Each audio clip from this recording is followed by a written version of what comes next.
kenan tun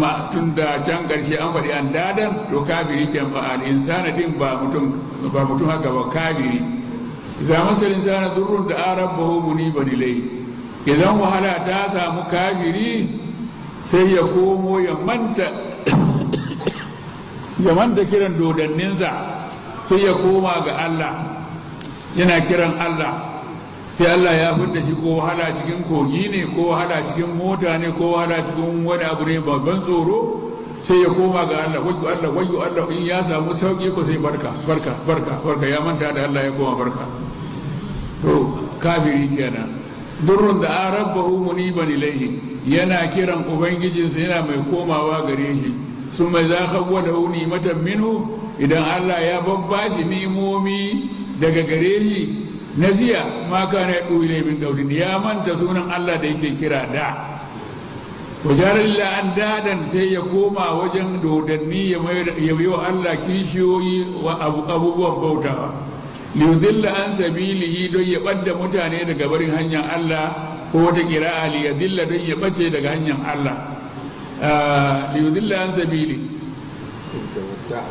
kul ka gaya wa kafirin da ya ƙi musulunta an yi musulunta an ba shi dukkan hujjoji bai gamsu balle ya musulunta kai kafircin ne kake jin daɗin za to ka je kai kafircin ayyan kwana kaɗan ne za ka mutu kafiri ko fajiri iyakan jin daɗinsa wato a nan dai wani lokaci ya ji daɗi wani lokaci ya sha wuya wani lokaci farin ciki wani lokaci bakin ciki amma daga ciwon ajali ya kama kafiri ko fajiri ko azzalimi to shi kai ya rabu da daɗi kenan har abada ciwon nan zai ta ƙaruwa har mutuwa ta zo ta shaƙe shi ya shiga kabari mala'iku su mace shi ta dukansa ya fito filin kiyama wuta ta ta cewa a ba ta shi ta taba kafin a yi hisabi shi kam ya rabu da jin daɗi har abada to amma musulmi zaman duniya dama kashin beguwa ne daga fari sai baki daga farin sai baki wato bakin ciki farin ciki bakin ciki farin ciki musulmi da karshe sai farin ciki din ya samu farin ciki na tun ranar da ya mutu mala'iku za ce masa yau za ka ga ranar da baka taɓa ganin rana mai daɗi irin wannan rana ba tun da kake baka taɓa ganin rana mai daɗi irin wannan rana ba to haka ya kamata mutum ya zama ya rabu da komi ya kama Allah ya kama abubuwan da za su ja shi zuwa ga Allah tun da Allah ya ce mana ya yi wani zama tagulla wa tagu yi wasila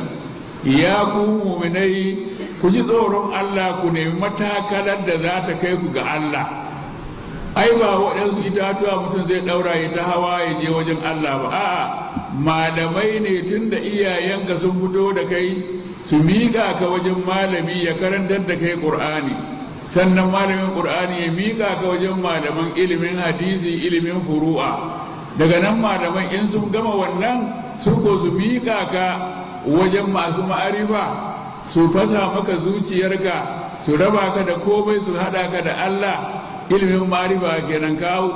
shiga islam ka wuce ka je iman ka wuce ka je ihsan kamar yadda zai zo nan gaba yastami'una al-qawla fa yattabi'una ahsanahu to haka ya kamata mutum ya rike abin da zai kai shi wajen Allah kar ya rike wani abin da zai lalata shi ya ja shi ƙasa ya hada shi da kafirai a ƙasa to tun da kafircin kake so ya kai kafiri rike kafircin ka ji daɗi an lokaci ɗan kankani ne kalilan innaka min ashabin nari saura kaɗan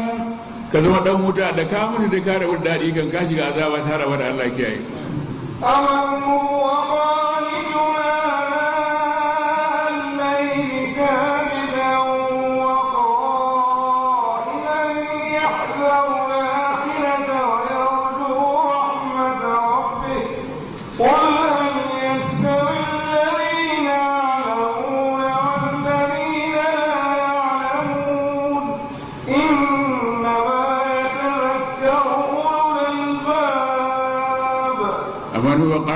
آناء الليل ساجدا وقائما يحذر الآخرة ويرجو رحمة ربه قل هل يستوي الذين يعلمون والذين لا يعلمون إنما يتذكر أولو الألباب أنت وأن آية تاسع وكسبوا